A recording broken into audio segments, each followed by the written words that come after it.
அவர் சொல்றார், இருமொழி கொள்கை காலாவதி ஆகிவிட்டது. அண்ணாமலை அவர்களே, நீங்கள் காலாவதி ஆகிவிட்டீர்கள். அதான் உண்மை.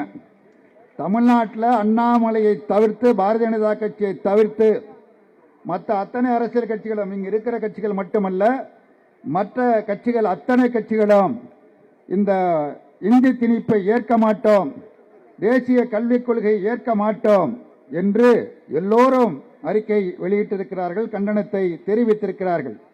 ஒட்டுமொத்தமாக தமிழ்நாடு ஒன்றிய அமைச்சருடைய அடாவடித்தனமான பேச்சிற்கு தனது கண்டனத்தை பதிவு செய்திருக்கிறது.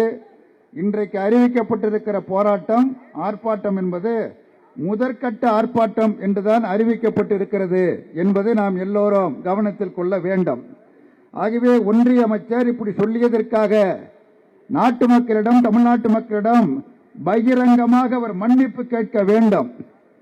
இந்த தேசிய கல்விக் கொள்கை என்கிற பெயரால் 3ஆம் வகுப்பில் ஒரு தேர்வு, 5ஆம் வகுப்பு ஒரு தேர்வு, 8ஆம் வகுப்பில் ஒரு தேர்வு, அப்புறம் 10ஆம் வகுப்பில் ஒரு தேர்வு, அப்புறம் 12ஆம் வகுப்பில் ஒரு தேர்வு, அப்புறம் 12ஆம் வகுப்பில் பாஸ் பண்ணாலும் பிறகு ஒரு பொதுத் தேர்வு என்ற அந்த தேசிய கல்விக் கொள்கையை தமிழ்நாட்டு மக்கள், தமிழ்நாடு அரசாங்கம் நிராகரிக்கிறது.